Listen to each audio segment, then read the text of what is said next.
Mas a dúvida continua. Se a alma existe em cada ser humano, ela pode ser encontrada e mensurada pela ciência? Um neurocientista está trilhando um novo caminho em relação ao funcionamento do cérebro. Ele procura evidências de consciência em pessoas que não exibem nenhum sinal de consciência. Os egípcios antigos eram obcecados pela vida após a morte e mantiveram esta crença por milhares de anos.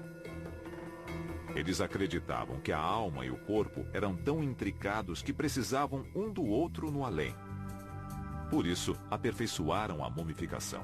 Eles até guardavam os órgãos internos da múmia para mantê-la segura. Eles acreditavam que a alma se localizava no coração. Quanto ao cérebro, eles afirmavam que não tinha função. Por isso, ele era removido pelo nariz e descartado.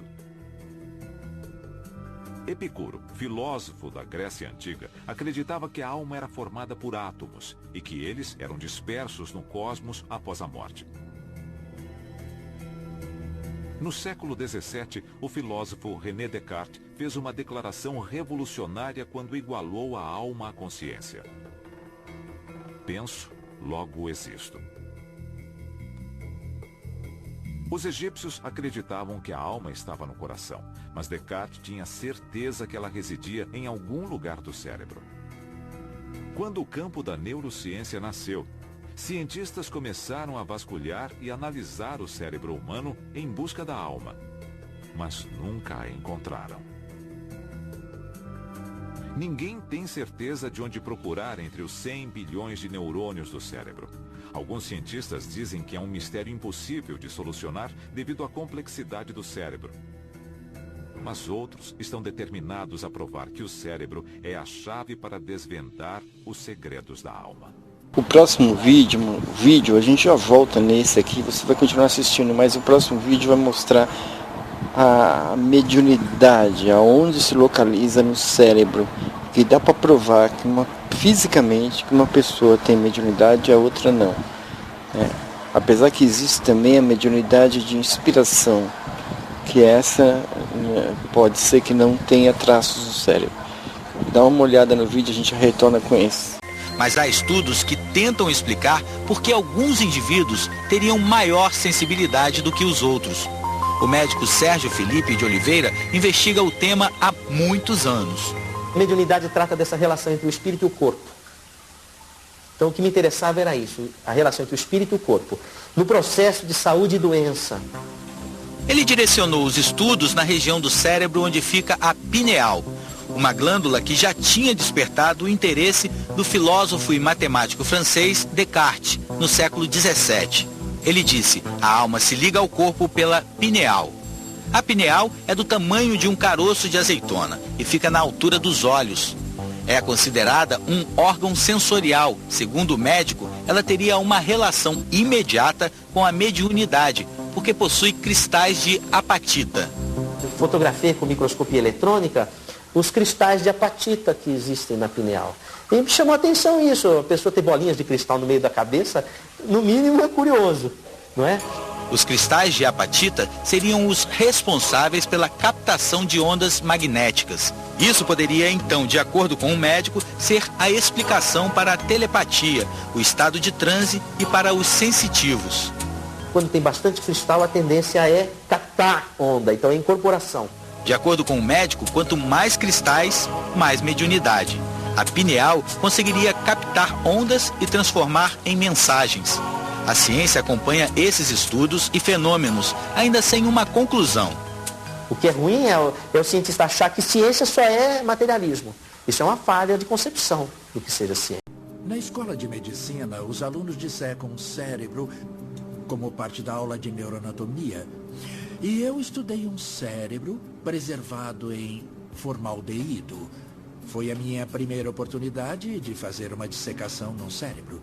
E tinha um manual, então eu deixei o manual perto de mim. O professor me deu uma sonda, então falou: bom, a primeira coisa que podem analisar é o córtex. Retirem delicadamente essa camada de células. E eu fiquei pensando: será que estou tirando o que pode ser a lembrança de uma pessoa, de um piquenique durante um verão em sua infância?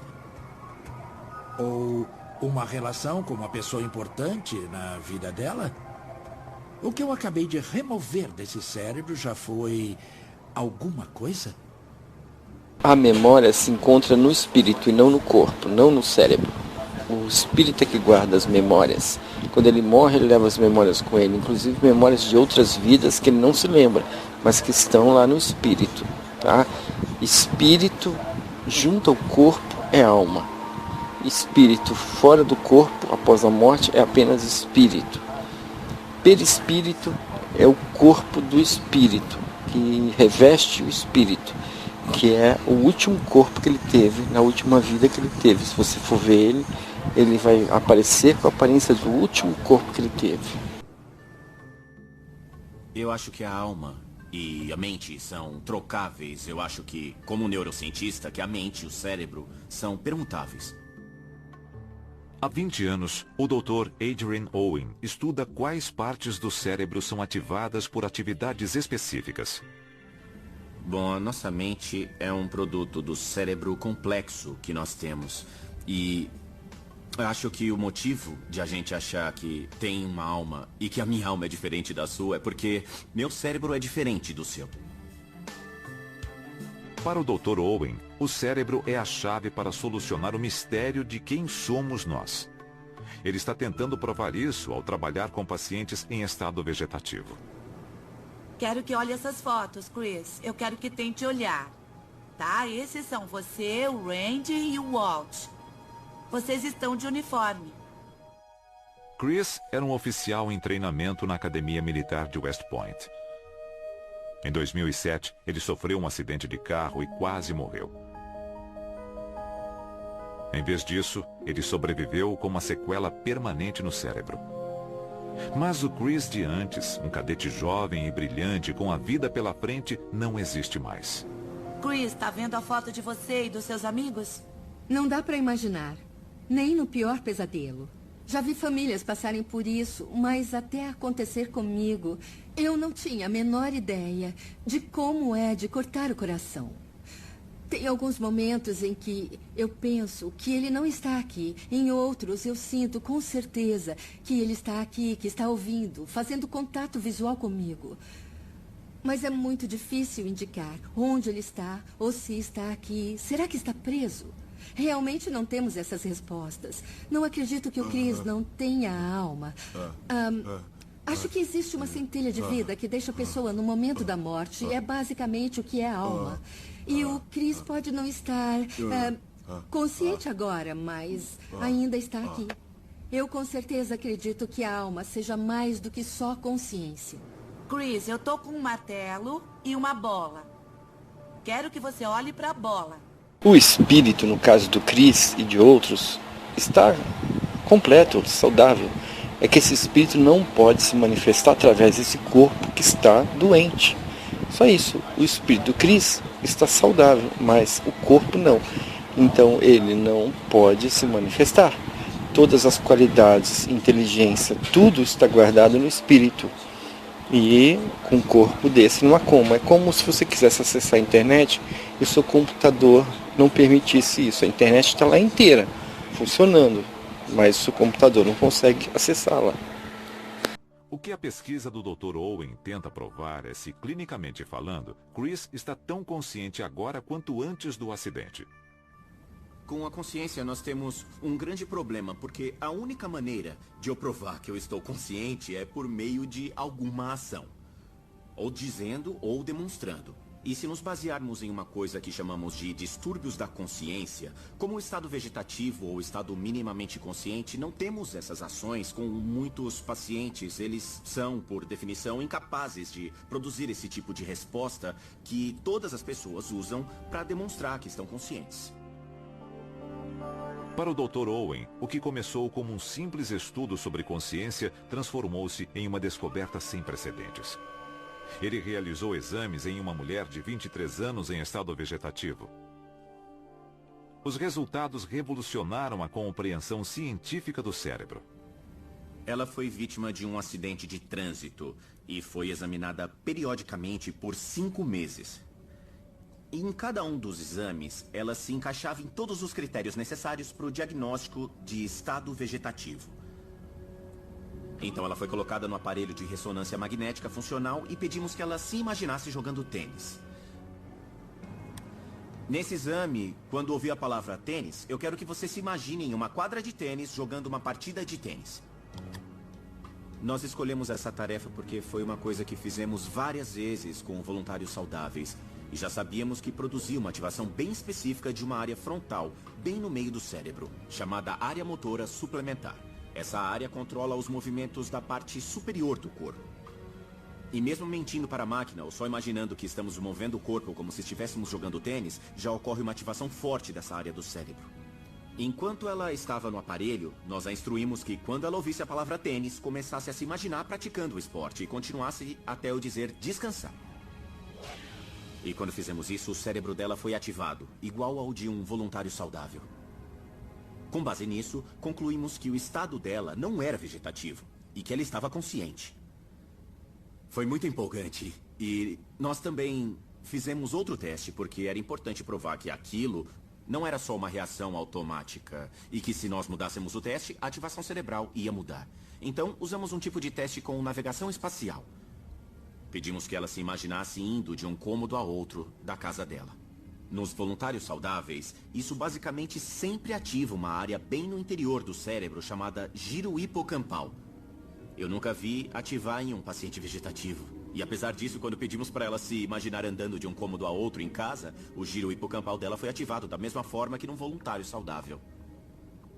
O trabalho revolucionário de Owen levanta novas questões sobre onde a consciência começa e onde acaba.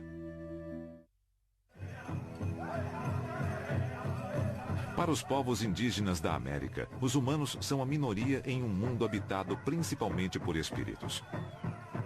Um ponto em comum entre as crenças dos Cherokees aos Haidas é que a transformação ocorre quando uma crença está prestes a harmonizar sua alma com o mundo de espíritos ao seu redor. Neste momento crucial, guias espirituais levam o adolescente à vida adulta e a alma humana é liberada.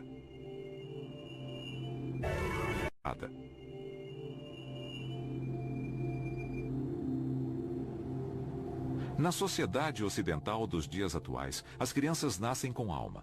A alma e o corpo estão ligados. Um dos princípios centrais da fé cristã é que Jesus ascendeu dos mortos, certo? E eu acho que isso é muito tranquilizador para as pessoas, porque elas associam o corpo com identidade, a ter tanto alma quanto corpo. E, na verdade, no cristianismo é muito difícil separar o corpo da alma, porque eles descrevem praticamente um casamento entre um e o outro. A professora Alison Gopnik não acredita em uma alma eterna. Mas sua pesquisa na área inexplorada do cérebro das crianças a levou à conclusão de que o chamado espírito está mais próximo de nós quando somos crianças. Eu sou cientista, ateia e materialista, e eu acho que tudo que está aqui é tudo que está aqui. Mas eu também acho que há muitos sentimentos, experiências, intuições de conhecimentos e verdades que as pessoas citam quando falam sobre a alma, sobre o espírito ou sobre o transcendental. E essas experiências em que reconhecemos o significado, a beleza e a importância de tudo que está à nossa volta, na minha opinião, são momentos que ocorrem quando somos crianças. Essa é a minha máquina e eu quero que você descubra como a máquina funciona, tá bom? Alison tenta responder à pergunta: com que idade surge a identidade? Quando começa o penso, logo existo. Ela queria estudar bebês e seus colegas disseram que ela estaria perdendo tempo. Quando eu estudava em Oxford e já era aluna da pós-graduação, uma das pessoas de lá me falou, assim que eu cheguei, que todo o meu programa de pesquisa era inútil porque bebês não têm um córtex avançado. Eles não tinham nenhuma área do cérebro tão desenvolvida quanto os adultos. Qual desses seria melhor para fazer a caixa funcionar? O que você acha? Eu acho que é esse aqui. Depois de 20 anos de pesquisa, Alison ajudou a provar que os neurônios do cérebro das crianças apresentam mais atividade do que os dos adultos. O cérebro adulto seria um holofote e o da criança uma lanterna, iluminando todas as direções. Então eu acho que houve uma grande mudança no sentido de imaginar os bebês como coisas que só choram ou semi-vegetais. Agora eles são quem tem mais aprendizado, resolvem os problemas mais difíceis e fazem isso bem rápido. Allison acredita que crianças em idade pré-escolar representam um departamento de pesquisa e desenvolvimento. Seus estudos indicam que elas brincam e aprendem com o mesmo propósito. Ela acredita que nós aprendemos para sobreviver no mundo quando adultos e que brincamos para tentar imaginar maneiras de mudar. É como se, em vez de olhar só para uma parte pequena do mundo, elas tivessem consciência do todo e de tudo o que acontece em volta delas. Eu acho que um bom jeito de pensar nisso como adulto é imaginar o que acontece quando, por exemplo, você vai viajar para um lugar estranho. Tudo ao seu redor é uma coisa encantadora, sedutora, diferente, nova. E você tem uma consciência muito vívida e muito vasta de tudo que está te rodeando ao mesmo tempo. E eu acredito que é isso que acontece com um bebê. Os estudos de Allison mostram que o cérebro adulto só é ativado quando tentamos aprender algo novo, e ainda assim somente em algumas áreas. Na verdade, eu acho que uma coisa interessante sobre os adultos é que nós ficamos inconscientes em boa parte do tempo. Exames indicam que o cérebro de um bebê fica ativado na maior parte do tempo. Eu costumo explicar isso dizendo que, para uma criança, todo dia é como se apaixonar em Paris. Cada passo é um salto de paraquedas. Cada esconde-esconde é um Einstein descobrindo uma teoria. Eu acho que bebês e crianças novas estão genuinamente percebendo os aspectos da maneira como o mundo e o universo funcionam. Isso, para mim, quer dizer que eles são os exemplares do significado de ter uma alma. Mas a pesquisa de Allison mostra que quando uma criança se torna autoconsciente, sua atividade cerebral diminui e a conexão com o que alguns chamam de alma começa a enfraquecer. E entre os 3 e os 5 anos, começamos a ver crianças tendo o que chamam de memória autobiográfica. Não é só lembrar de informações do passado, até recém-nascidos conseguem fazer isso. É também construir uma narrativa que diz: eu sou a mesma pessoa que eu era no passado e sou a mesma pessoa que serei no futuro. A identidade que desenvolvemos quando crescemos ofusca nossa consciência infantil? Nós já estivemos mais próximos de nossas almas? Ateu é um caso sério, né? Parece que eles não acessam a internet. O ateu, antes de tudo, ele é um teimoso. Porque você pode mostrar fatos e fatos para ele, que provam até para um cego a verdade, mas eles não se convencem. E teimoso que vê fatos e não muda, é orgulhoso. Eu não vou dar o meu braço a torcer de jeito nenhum, vou ficar mal, né? Mas, sobre crianças, eu vou te falar o seguinte: o espírito da criança é um espírito reencarnante, que ele está numa fase de descanso na infância. Até os 7 anos é uma fase que ele passa. Então é mais fácil você educar ele, influenciar seu filho, educando até os 7 anos. Depois disso fica mais difícil.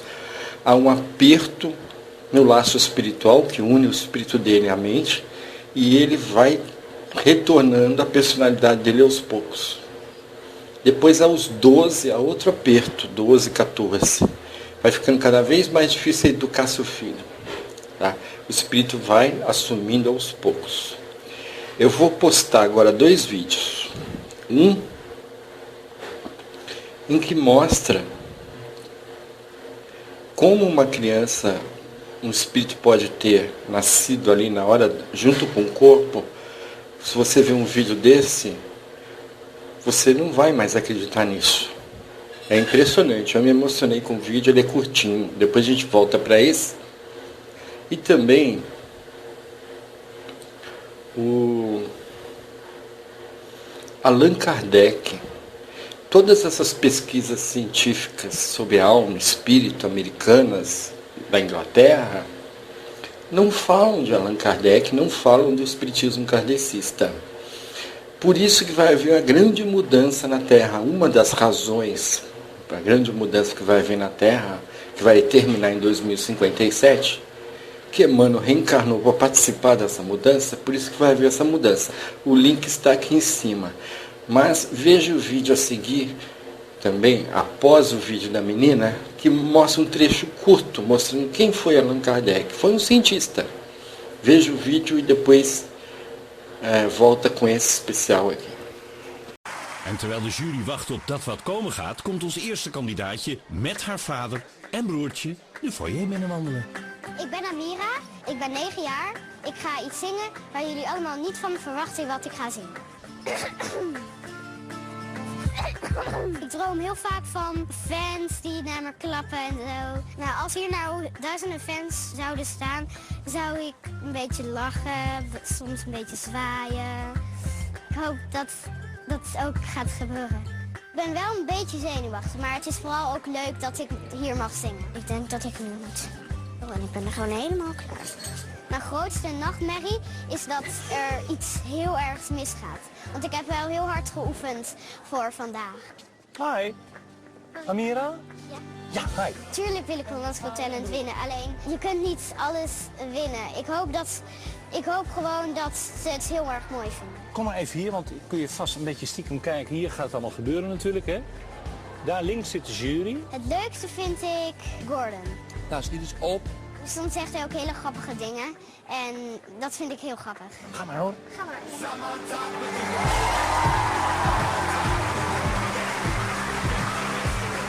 Hallo. Hallo. Amira Willighagen, zeg ik dat goed? Ja. Hoe oud ben jij? Ik ben 9 jaar. Zo. En wat ga je doen? Ik ga een liedje zingen. En is dat zomaar een liedje of is dat iets bijzonders? Nou, eigenlijk is het een operaliedje. Een opera? Ja. Oh. Hoezo ben jij opera gaan zingen? Nou, het begon met Koninginnedag. Mijn broer Vincent, die speelt viool. Ja. En ik wou ook graag iets doen. Dus ik dacht van, ik ga maar wat zingen. Ik zoekte op YouTube een liedje. En toen hoorde ik operaliedjes. Die vond ik heel erg mooi. Ja. En toen ben ik die gaan zingen. En ja. Wauw. Wat bijzonder. En nu sta je hier. Ja, ik had echt eerder verwacht dat je iets van K3 zou gaan doen of zo. Maar dat vind je niks. Nee. Hey, welk liedje ga je zingen? Het liedje O mio bambino caro. O mio bambino caro. Nou, Amira, Ja? ik ben zo nieuwsgierig hoe dit klinkt. Heb ik oordopjes nodig of kan het zo veilig? Hè? Het is veilig. Het is veilig. Goed zo. Heel goed. Take it away. Ga je gang.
Niet te geloven, echt.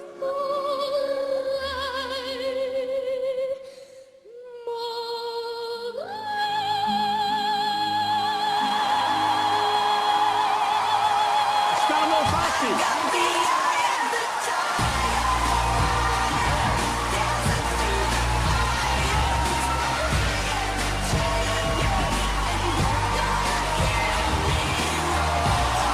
Gefeliciteerd.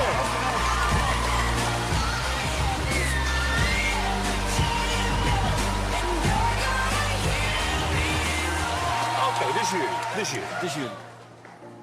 Ja, Amira Willighagen, 9 jaar oud, staat hier. Ben je echt wel 9? Ja. Jeetje. Amira, ze zeggen wel eens dat oude zielen voortleven in mensen. En als ik jou hoor zingen, dan heb jij bijna de bezieling van een Maria Callas die er helaas niet meer is. Maar jouw stem is zo puur en zo mooi. Maar ik vind het ook zo bijzonder dat voor een meisje van jouw leeftijd dat je dit doet. Dat is toch ongelooflijk?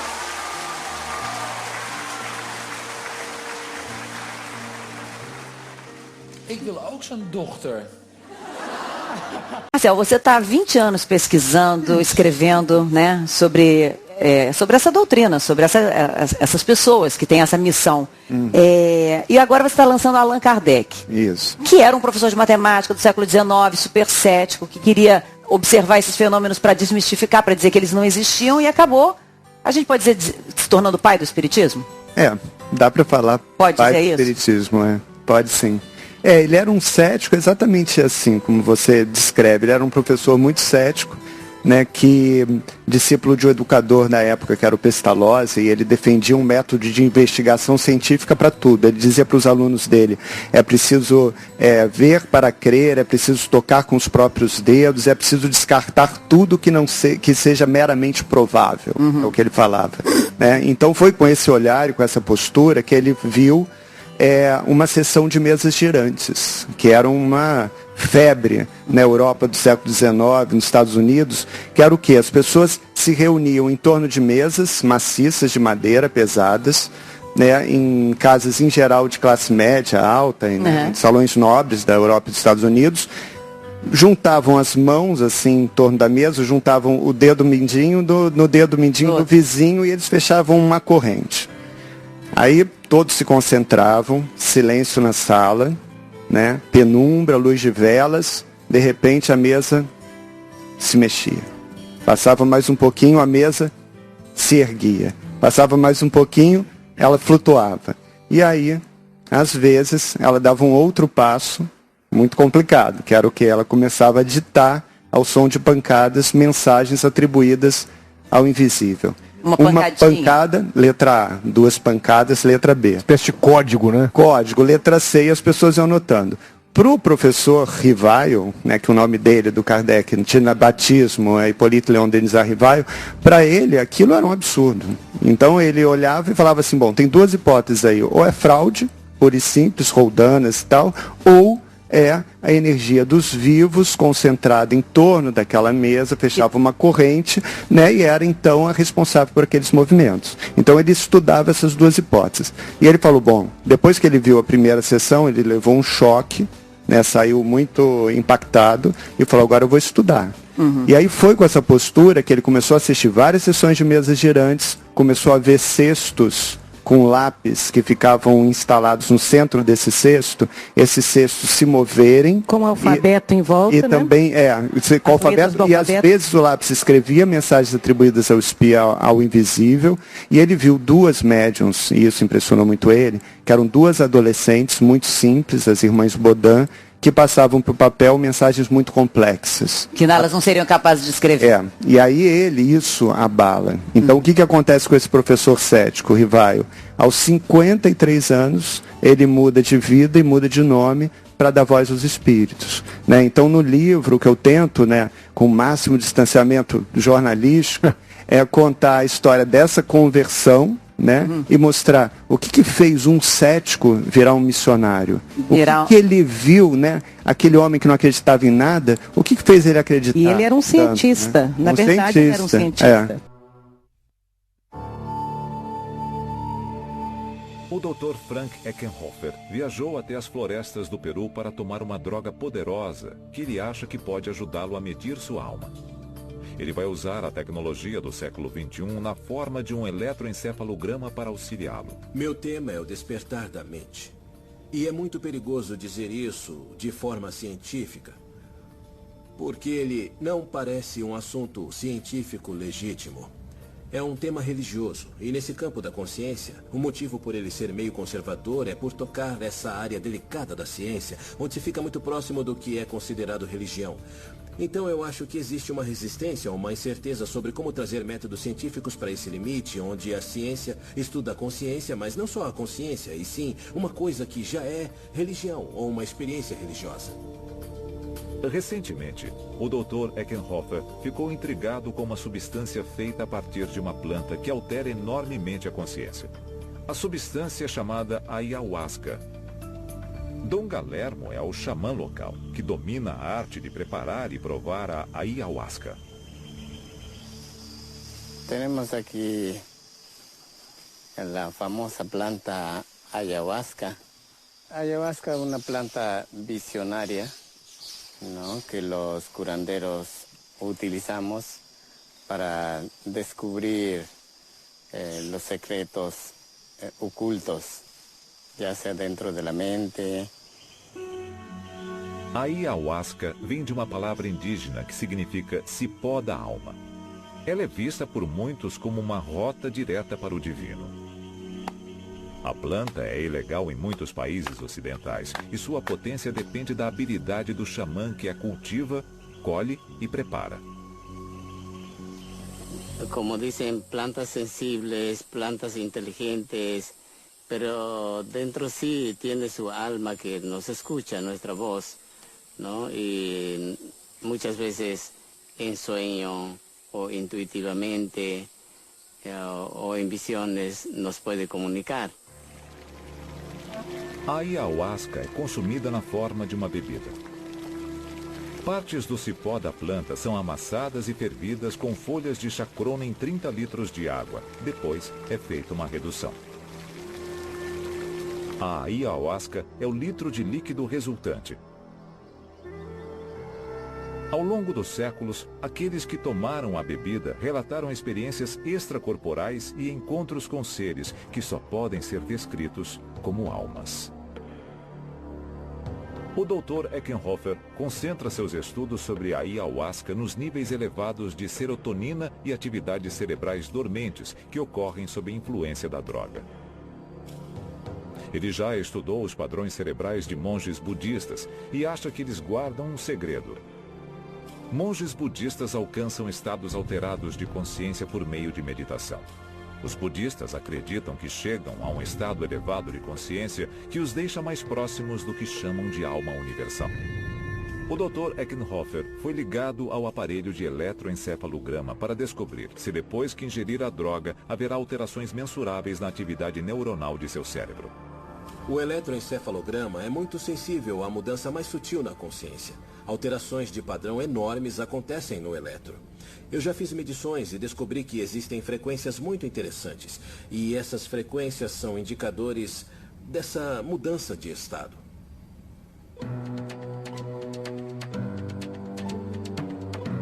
Eckenhofer bebe a ayahuasca e espera cerca de meia hora até sentir os efeitos. Depois, ele não será capaz de comunicar o que está sentindo. Somente o eletroencefalograma poderá captar dados. Bom, no começo você sente uma alteração sutil na percepção do corpo. E bem devagar a experiência psicodélica começa. É possível ver desenhos flutuantes e depois eles se mesclam com imagens que parecem ter formas mais complexas. Podem ser imagens de pessoas, de rostos. Depois parecia que eu estava sonhando acordado. E existe um outro nível de experiência, chamado de jornada. Eu acho que essa jornada é quando ocorre uma experiência fora do corpo. Nessa hora parece que você está em outro lugar. Às vezes, quando estamos em outro mundo, encontramos algum tipo de entidade. É possível que essas entidades nos ensinem coisas. Assim como no cristianismo existem histórias de como as pessoas ouviram mensagens de entidades angelicais que apareceram. Isso representa, isso traz uma chance em si. E às vezes, os movimentos são rápidos e complexos, de alguma forma, são sincronizados.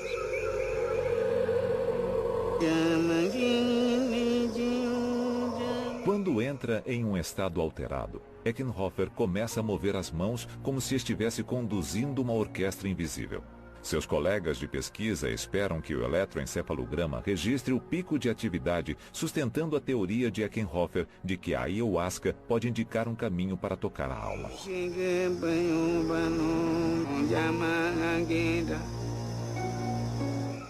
Eckenhofer se lembra apenas de impressões perdidas em sua própria consciência.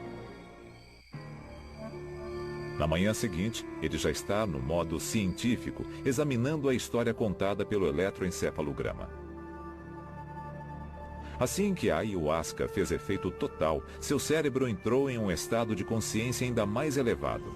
Bom, vamos aqui e vamos procurar alguma parte alfa. Nossa! Essa parte, olha! O que quer que tenha visto, Eckenhofer podia parecer em um estado próximo do coma, mas seu cérebro estava em chamas. O resultado do eletroencefalograma prova que, em um estado parecido com um transe, o cérebro exibe padrões que mostraria em uma experiência extracorpórea ou em um êxtase religioso. Para ele, isso significa ver a alma. Para mim, a palavra alma é mais uma formulação ocidental. Na verdade, é um tipo ocidental de categoria religiosa. Eu sinto que a alma é um ponto de encontro entre uma dimensão amorfa de espiritualidade e o mundo físico. Talvez isso possa ser visto como alma ou ponto de ligação. Então, o que faz essas drogas, né? Despertam a mediunidade. Como você viu lá no vídeo sobre a pineal, os cristais de apatita, quem tem mediunidade nasce com esses cristais no cérebro.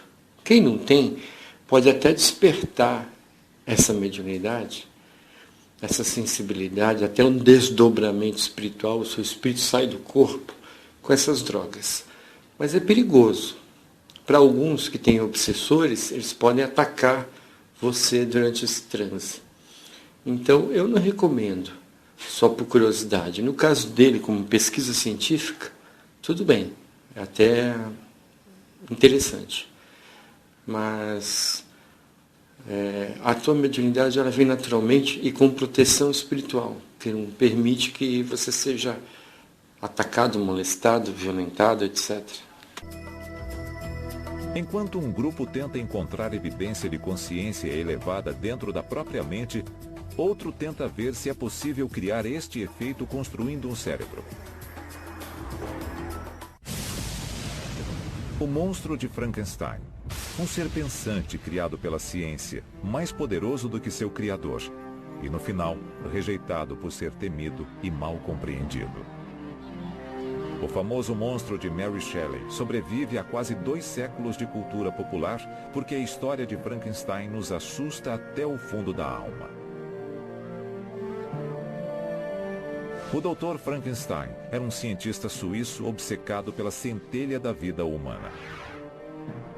É até adequado que outro cientista tenha escolhido a Suíça para lançar um projeto equivalente no século XXI. Há 15 anos, o Dr. Henri Macran tem trabalhado em uma máquina modelada biologicamente que pode pensar como nós. O Dr. Macran é líder do projeto Blue Brain, que usa um dos supercomputadores mais potentes do mundo para fazer a engenharia reversa do cérebro humano.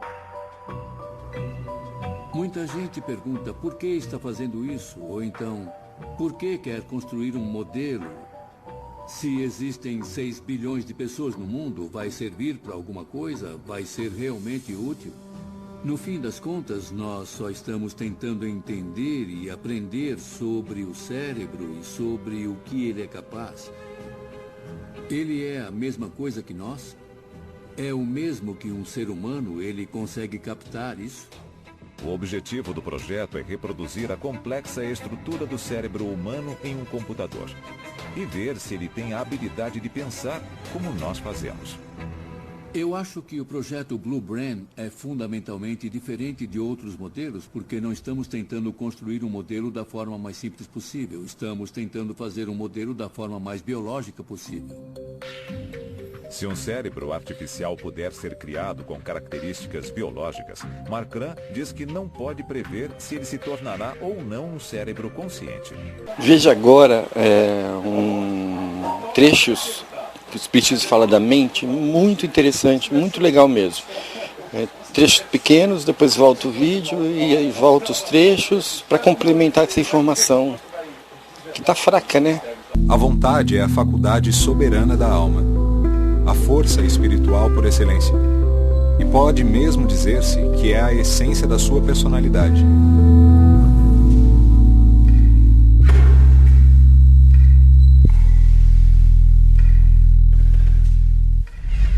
Dentro do Espiritismo, a vontade é a força suprema que move o universo, né? Desde a vontade de Deus, que cria todas as coisas, até a nossa vontade que mobiliza energias, mobiliza o fluido cósmico e nos faz progredir também.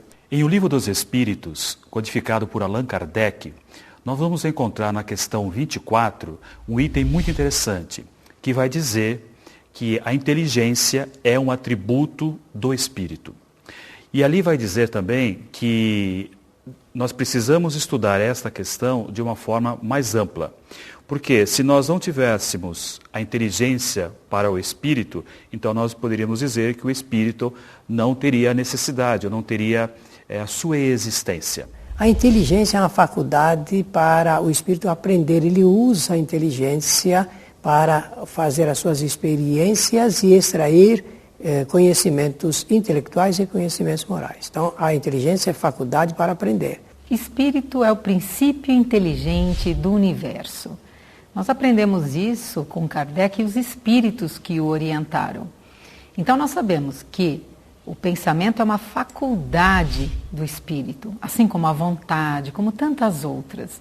É através do pensamento que nós nos ligamos, tanto internamente, conosco próprios, como com qualquer ser, em qualquer dimensão, esteja esse ser encarnado ou desencarnado. No passado se confundia o cérebro material como algo que era o gerente, era a autoridade máxima a nos fazer exercitar as ações da nossa vida. O cérebro não pensa, é o espírito que pensa através do cérebro.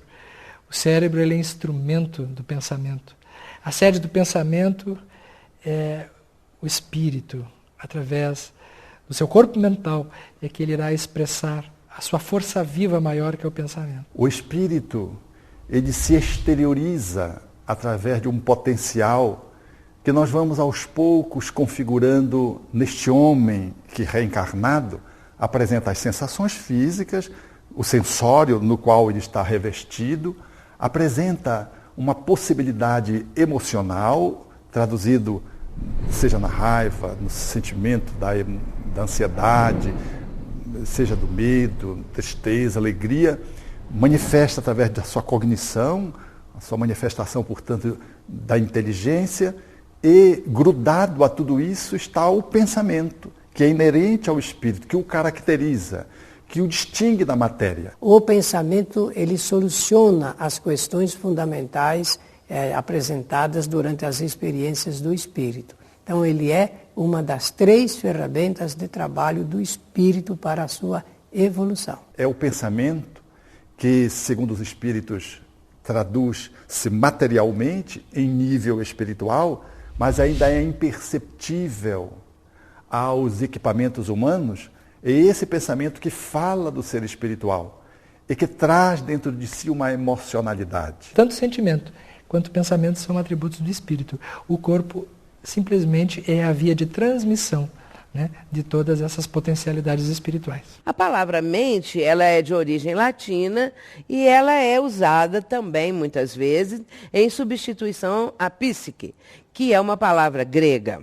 Mas psiquiatras, psicólogos, muitas vezes usam uma e outra como sinônimos. Mas também, num significado de alguns dicionários, podem as duas palavras serem empregadas com significado de alma ou espírito.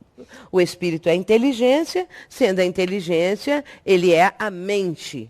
E nesse caso, a mente prossegue sem o corpo físico. Ela não tem necessidade do cérebro para se manifestar, a não ser que o espírito esteja encarnado. Ela tem as condições necessárias para possibilitar à criatura o aprendizado. Aprender, verificar, escolher, repelir, aceitar, recolher, guardar, enriquecer-se, iluminar-se, progredir sempre. O poder da mente é um poder incomensurável.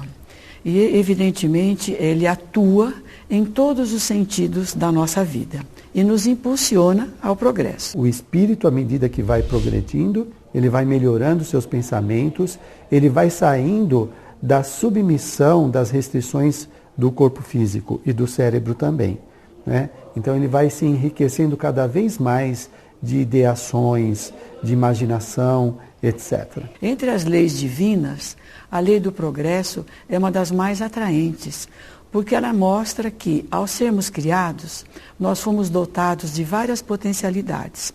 E a mente humana, ela é uma ferramenta expressiva para que nós possamos progredir. A gente se alimenta de alimentos limpos, né? A gente faz a nossa comida, a gente lava os alimentos, a gente limpa. A nossa mente, ela também tem que ser higienizada diariamente através da nossa prece, através de boas leituras, através de bons filmes. Por quê? Porque a nossa mente, ela vai abrigando todos esses recursos e tudo que a gente vai vendo pelo mundo e o teor que nós vamos dar a ela é aquilo que vai direcionar a nossa vida, que vai dar à nossa vida as diretrizes. Então, não é bom nem ruim. Quem vai fazer isso somos nós, né? Claro que dentro do Espiritismo nós sabemos que quando nós estamos sintonizados com faixas vibratórias, com pensamentos não alinhados com o bem e com o amor, certamente nós teremos companhias espirituais nesse mesmo diapasão. O pensamento é a estrutura que transcende a dimensão corporal. O corpo é uma estrutura material como se fosse um computador. E o espírito é como se fosse aquele que agencia o computador, o programador. O pensamento, portanto, ele provém das entranhas do ser espiritual e que faz o seu movimento de expressão corpóreo guindado, seja a emoção, seja as manifestações sensoriais, seja a cognição e, na sua excelência mais sutil, através da intuição. Então, nós não somos doentes, ficamos doentes. Então é necessário que, através da nossa mente, possamos mudar os nossos pensamentos. E conforme desenvolvemos a inteligência potencializa essa lei de progresso e de evolução. À medida que nós vamos progredindo, os nossos pensamentos também vão avançando, vão progredindo. Os físicos, também os astrofísicos, eles consideram que o universo é um gigantesco mecanismo.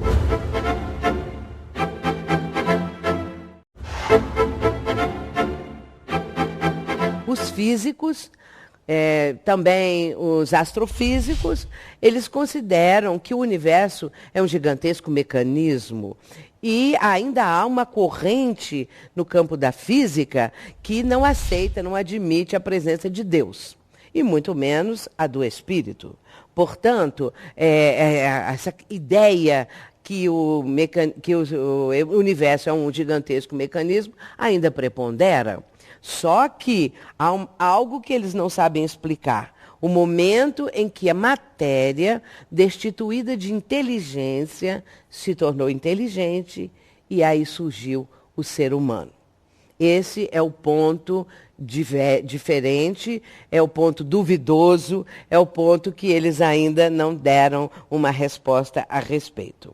Infelizmente, hoje em dia, a ciência anda bem separada ainda da parte espiritual, da parte da mente, do espírito, e a gente acaba vendo no dia a dia que muitas pessoas com transtornos mentais acabam tendo tratamentos que não são muito efetivos, e muito provavelmente porque a gente está tratando matéria, a gente está tratando o cérebro e não tratando a mente, o indivíduo em si. Talvez a gente, conseguindo fazer esse elo, essas duas coisas, os tratamentos comecem a ser muito mais efetivos. Existem estudos já hoje que comprovam, por exemplo, que em grupos separados de pessoas que passam por determinadas situações, se formam grupos de cidadãos voluntários para fazer orações em relação a essas pessoas. Então, um grupo, por exemplo, fica fazendo tratamento convencional, né, da medicina convencional. Um outro grupo, já além do tratamento convencional, ele também recebe essa força, né, da oração de um grupo de pessoas. E essas comparações já se comprovou que tem uma diferença. O grupo que recebe orações, ele tem uma chance maior de se restabelecer em sua saúde. A pessoa faz preces ou para pedir alguma coisa, para agradecer alguma coisa recebida, ou então para prestar a sua reverência, feita com fervor, digamos assim, espiritual, feita com ardor espiritual, feita com fé, com confiança, com convicção, nós podemos transformar essa alavanca até mesmo num determinado processo de cura para enfermidades. Quando nós fazemos uma prece, essa prece chega pela frequência de ondas mentais, ela vai chegar aos espíritos superiores. E quando nós vibramos ou fazemos preces em favor de alguém, esses espíritos eles vão observar as leis, por que essa pessoa está com aquela determinada doença, por exemplo, já que é uma questão de cura. Então, se a pessoa está doente, alguém faz uma prece em favor dessa pessoa, e aí sim, chega ao mundo espiritual e os seres espirituais, os espíritos, eles vão avaliar por que aquela doença está naquele momento fazendo parte da vida daquela pessoa. Então, também temos aí a questão de que muitas vezes uma doença, ela é a cura do espírito no tempo. E nós queremos, como imediatistas que somos, nós queremos a cura rápida nesta encarnação, ou num tempo menor. Às vezes é uma doença que leva 5 anos, nós queremos que em 2 se resolva. Então, quando nós observamos que algumas pessoas fazem as preces de cura e as pessoas se curam, outras não. Então, nós temos todos esses meandros, todas essas possibilidades. Quando Jesus falou que a fé remove montanhas, ele estava dizendo, o seu poder mental, a sua fé, vai remover as montanhas da sua vida. O detalhe é, nós queremos acreditar nessa potencialidade interior? O pensamento é um instrumento pouco utilizado no benefício de si mesmo. Acho que os profissionais de saúde têm que saber orientar os pacientes nesse aspecto para dissolverem raivas, mágoas, egoísmos, indiferenças, prepotências, e estimular, de alguma maneira, caridade, solidariedade, perdão, auto-perdão.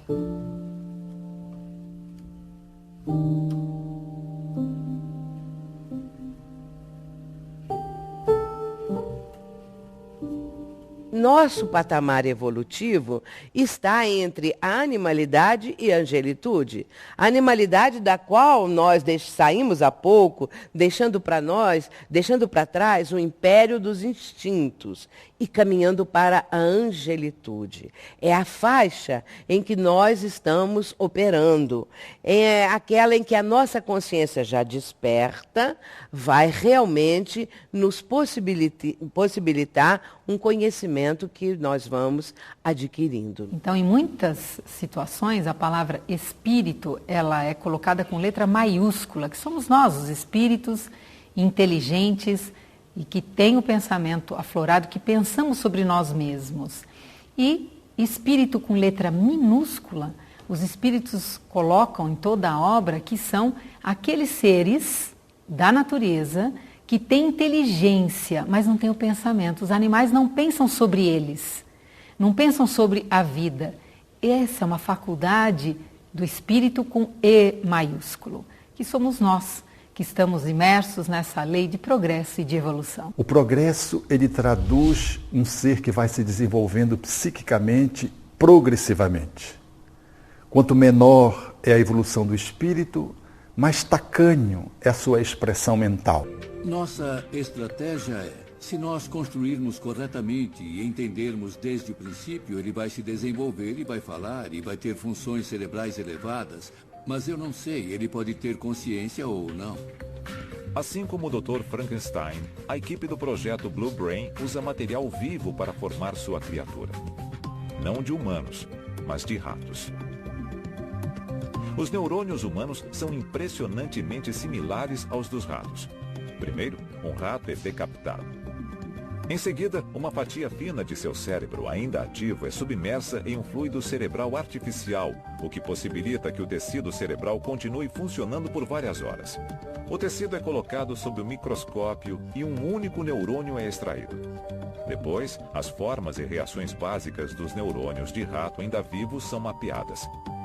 Estes gráficos são imagens reais do projeto Blue Brain e mostram a atividade dos neurônios de rato que o computador criou com sua mente. Qualquer mecanismo encontrado no cérebro humano pode ser replicado em uma máquina. Isso é consciência? Muita gente vai dizer não, é só uma máquina, é só um software. Um programa não pode ter consciência. Outras pessoas como eu diriam, bom, nós somos um programa. Temos 100 bilhões de neurônios e conseguimos compreender com precisão o que está acontecendo em cada um. Os neurônios tirados de cérebros de ratos vivos formam o modelo da consciência artificial do Dr. Marcran. Seu computador mapeia e depois imita as ações dos neurônios. Basicamente, Marcran está construindo um cérebro, gerando por computador um neurônio por vez. O segredo é procurar a regra e assim não precisamos estudar cada neurônio do cérebro. E depois construímos um modelo com 100 deles e não 1 bilhão. Assim que fazemos os 100, podemos analisá-los, podemos analisar as estatísticas e os padrões. E esses padrões podem ser usados para recriar toda uma diversidade, bilhões. Então hoje, na verdade, nós podemos criar mais de 200 tipos de neurônios diferentes. E depois multiplicamos os neurônios como quisermos, não é limitado. Outras pessoas não têm tanta certeza de que o Blue Brain e outros projetos de inteligência artificial do futuro terão sucesso. Estas pessoas acreditam que a consciência é muito complexa. A inteligência artificial é interessante. Não dá para fazer um cavalo com penas. Seria muito difícil fazer um computador com pano. E não dá para fazer uma mente consciente com chips de silício. Construir um cérebro humano exigirá um computador 1000 vezes mais potente do que qualquer um que exista atualmente. Seria necessário um espaço equivalente a 3 campos de futebol para armazenar este computador. Mas Marcran diz que o objetivo de criar uma inteligência artificial consciente está ao alcance. Os dados estão aqui, a tecnologia está aqui para ser explorada. O poder de computação chegou a um nível incrível. Temos supercomputadores de petaflops que fazem de 10 a 15 cálculos por segundo. É a primeira vez na história que esses fatores estão se reunindo, o que é exigido para pesquisa com base em simulação. Com esse encontro, é inevitável. Isso vai acontecer. O professor Marcran espera concluir o trabalho em seu cérebro artificial dentro de 10 anos. Quais propriedades este cérebro vai possuir?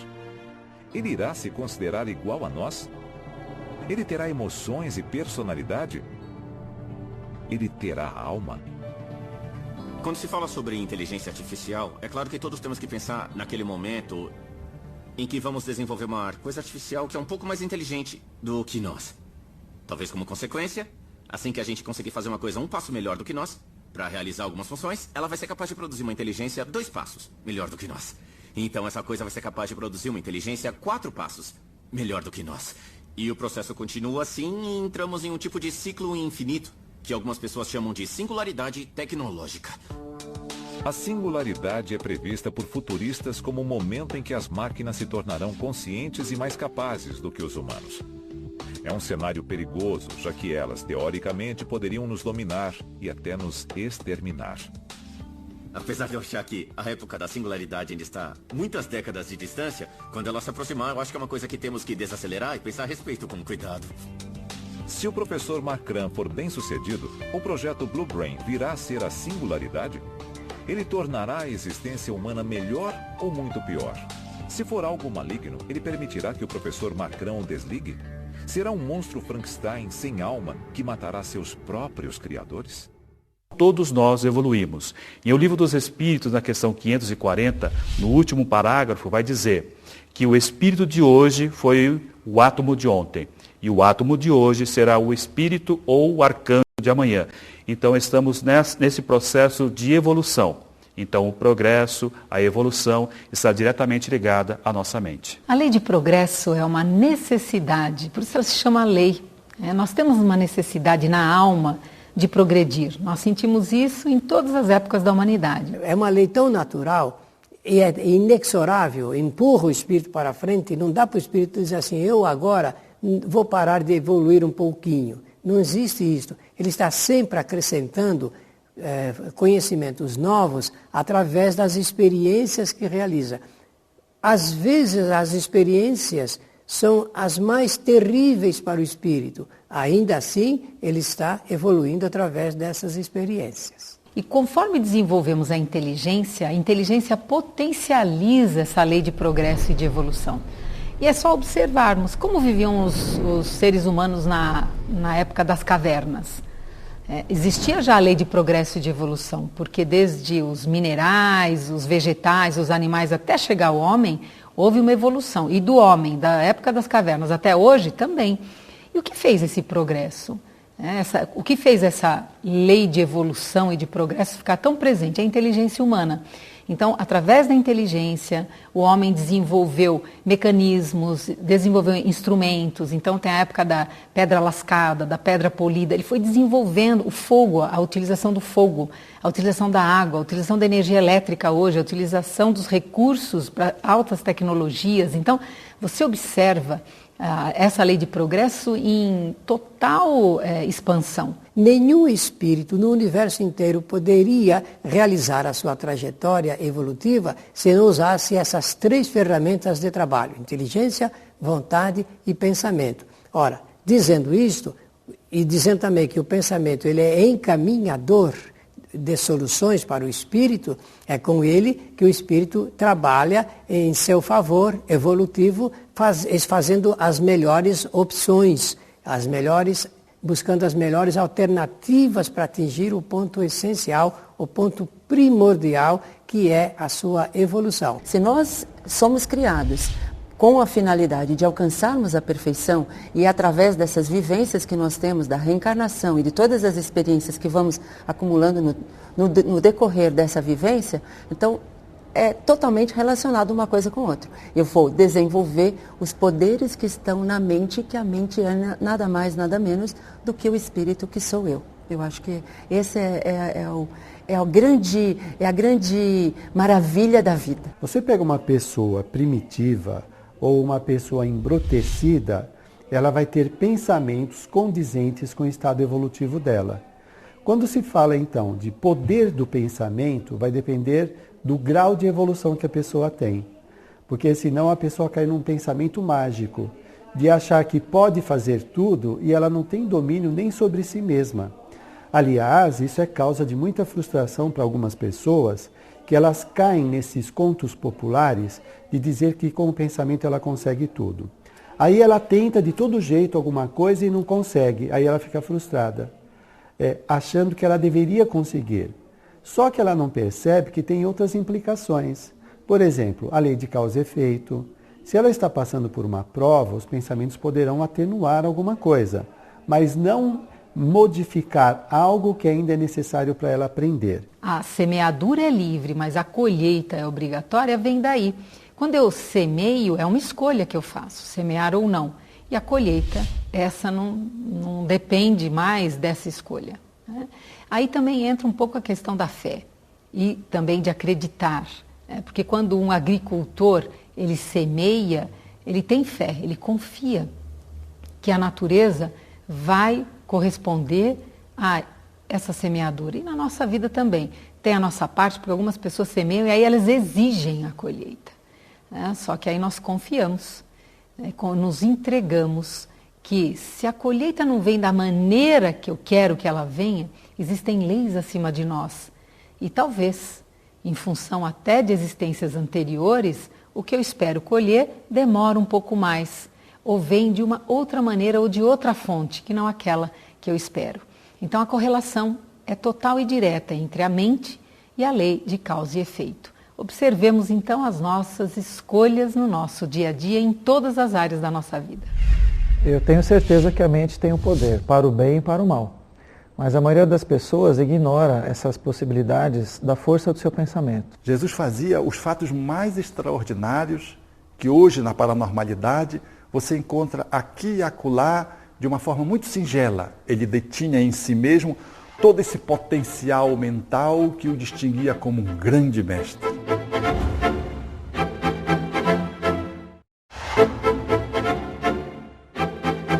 Na Índia, a paranormalidade, ela tem um enquadramento bem específico.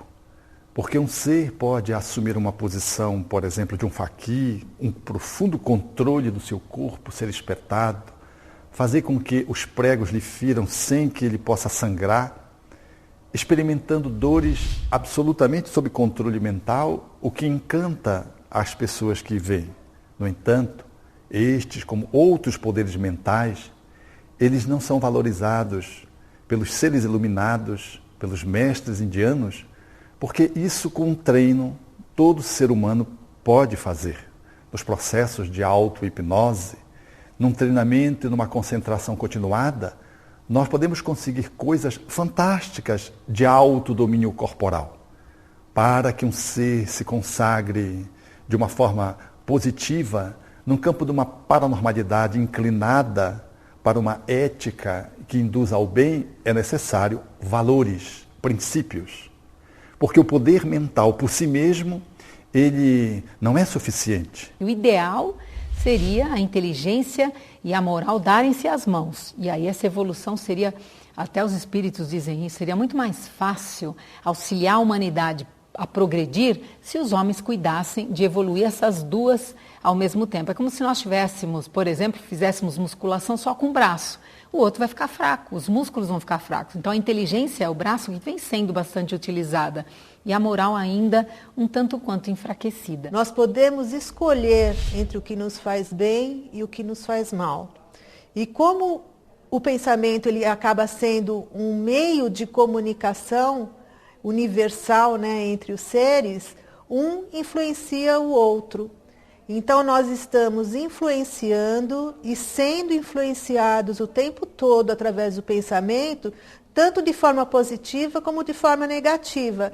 E cabe a nós realizar essa mudança. É claro que atualmente a gente tem muitos estudos de pessoas que conseguem fazer com que todo o seu poder da mente seja canalizado para algo bom. Então, tanto para serviços para outras pessoas, quanto para uso próprio. Então, para você sair bem num estudo, num exame, no seu lado pessoal, no seu lado afetivo, ou também para ajudar o próximo, que eu acho que isso é sempre positivo, né? Eu tenho certeza que a mente tem o poder, para o bem e para o mal.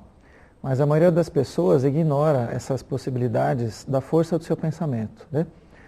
Quantas vezes nós estamos pensando em alguém e aquela pessoa te telefona, ou te manda um e-mail, ou faz um contato, não é mesmo? Quantas vezes nós temos pensando mal de alguém e aquela pessoa de repente adoece?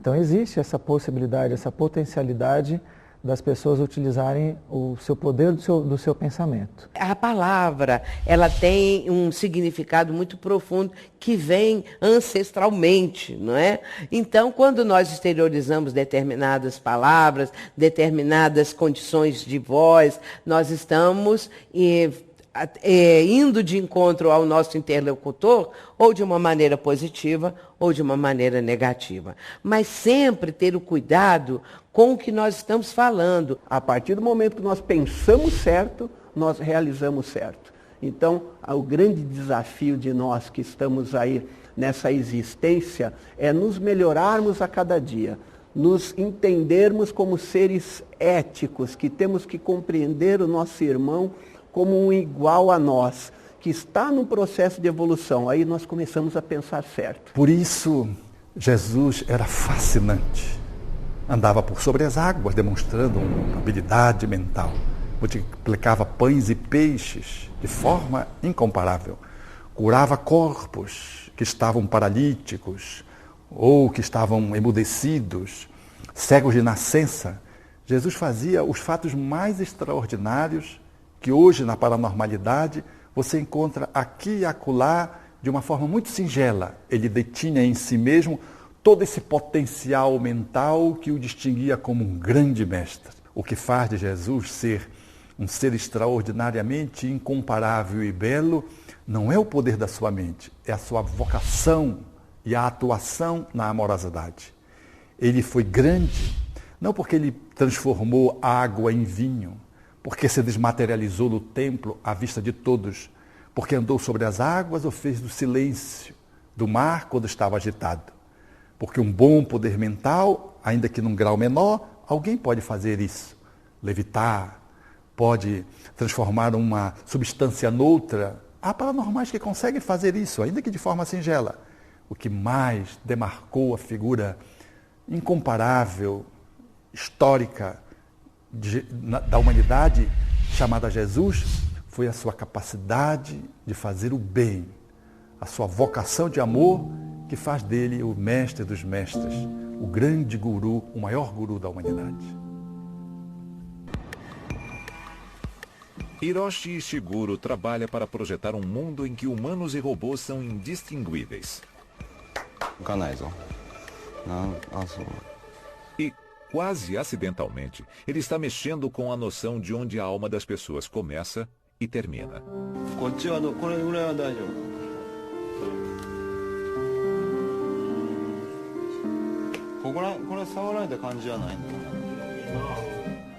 Ishiguro trouxe uma companhia para esta entrevista. Ele mesmo. Esse é meu androide ou meu geminoide. Ishiguro usou silicone, aço e impressões de moldes de seu próprio corpo para criar uma versão em tamanho real de si mesmo, que pudesse ficar em seu lugar na sala de aula. Ishiguro é professor na Universidade de Osaka. Ele quer ver como seus alunos irão se comportar quando forem forçados a interagir com seu androide em vez de interagir com ele. Ishiguro prevê o dia em que seus androides não irão apenas possibilitar que as pessoas estejam em 2 lugares ao mesmo tempo, mas que unam forças para realizar trabalhos desagradáveis, mas necessários. Ishiguro pensou muito sobre se seus robôs seriam avançados o suficiente para ter consciência. Mas os japoneses têm uma visão única que não iguala a consciência à alma. Tudo tem alma, sabe? As pedras e as cadeiras, as mesas, enfim, tudo tem uma alma. Eu acho que essa é a diferença fundamental entre o Japão e os outros países. Os humanos não são tão especiais para os japoneses. Os humanos fazem parte da natureza, e só. Ishiguro faz parte de uma antiga tradição japonesa de construir máquinas que parecem vivas. De acordo com a tradição, a alma do Criador está no objeto.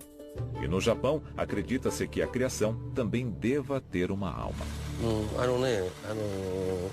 それは理論的にはね、魂がないとは言えるんです。それはそれで、日本人っていうのはどういうんですかね、魂を作り出すんですね。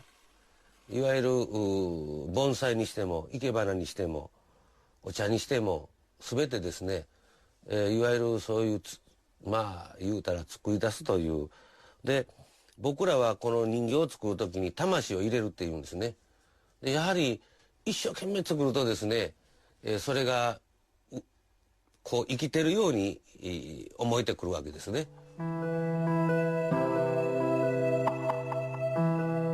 O que é a alma? O que é a consciência? O que é a inteligência? O que é a emoção? Minha resposta é que essas coisas são subjetivas. Se nós acreditarmos que o robô tem alma, o robô vai ter alma. Quando eu desenvolvi o robô humanoide, todo mundo falou, esse robô tem emoção, sabe? Mas eu não implantei nenhuma função de emoção, tá?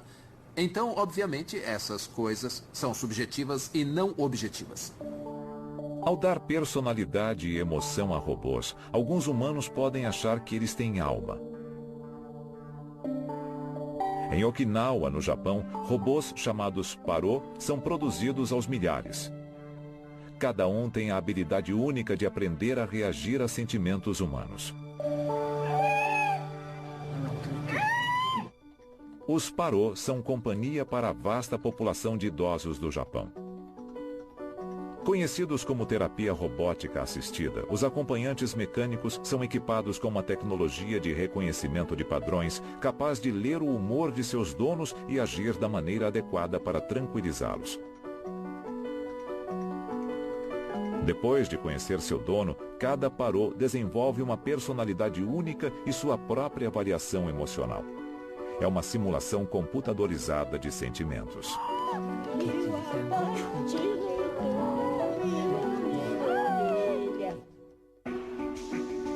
O objetivo final do professor Ishiguro é superar as emoções do parô, construindo um androide que se move, fala e se parece com um humano. Além de seu geminoide, ele também criou uma androide com expressões emotivas avançadas. Equipada com um software de reconhecimento facial, ela é capaz de assistir a outro ser humano em um monitor e imitar sua expressão. O custo? $100 mil por robô. E há um desafio. O problema está ficando mais complexo. Por exemplo, o movimento do corpo. Isso é natural, essa reação também é natural, assim, tá? Mas, bom, um médico me falou que ele seria uma pessoa com uma lesão no cérebro e que eu preciso trabalhar com neurologistas. Preciso ter conhecimento maior sobre os humanos, para só então aperfeiçoar o robô. O cérebro contém 100 bilhões de neurônios, espalhados por cerca de 160 mil quilômetros de vasos sanguíneos. A neurociência acaba de começar a descobrir como isso tudo funciona. Enquanto alguns cientistas procuram ativamente criar a consciência, outros se deparam com ela quase acidentalmente, encontrando a alma. Em um futuro próximo, algum deles terá que responder à questão: existe algo que sobrevive ao corpo? Bom, a consciência é um mistério. E eu acredito que quando criarmos um sistema não biológico que tenha o mesmo tipo de comportamento e a mesma complexidade ou riqueza de inteligência emocional, que também é uma forma de inteligência, ele também vai ser consciente.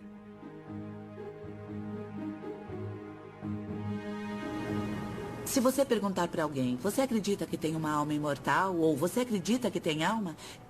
Eu acho que as pessoas vão expor suas esperanças mais sinceras e seus piores medos. Então, eu acho que é muito mais fácil nos concentrarmos no que podemos compreender. Na nossa inteligência, em como somos espertos, QIs. Sabe, isso é uma medida da alma? Certamente é uma medida da capacidade de raciocínio, do intelecto, mas não tem nada a ver com a imaginação. Mas é uma visão muito limitada do que é a alma e também uma visão muito temporal. Enquanto isso, outros acreditam que quanto mais buscamos respostas científicas, mais propensos ficamos a aceitar o fato de que a alma existe. Acredito que a ciência e a religião estão começando a se unir. Eu só acho que simplesmente vai levar mais tempo. Talvez daqui a 100 anos, muita gente desse planeta venha saber que a alma é real. O que parece certo é que a inteligência artificial será capaz de pensar como nós. E os robôs serão parecidos conosco em uma nova geração.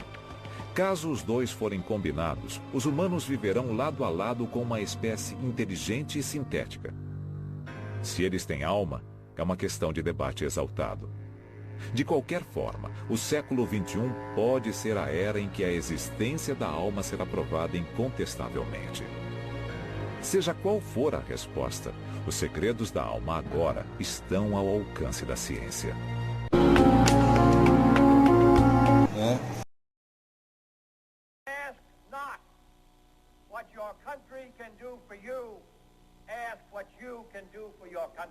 Leia o Livro dos Espíritos de Allan Kardec. É um livro muito fácil de entender. O livro é todinho de perguntas e respostas. E você vai no assunto que mais te interessar. Família, sexo, dinheiro, por que um é rico, outro é pobre, etc. Né? Animais. E você pode baixar esse livro e outros livros sobre mediunidade, diversos assuntos, no link abaixo.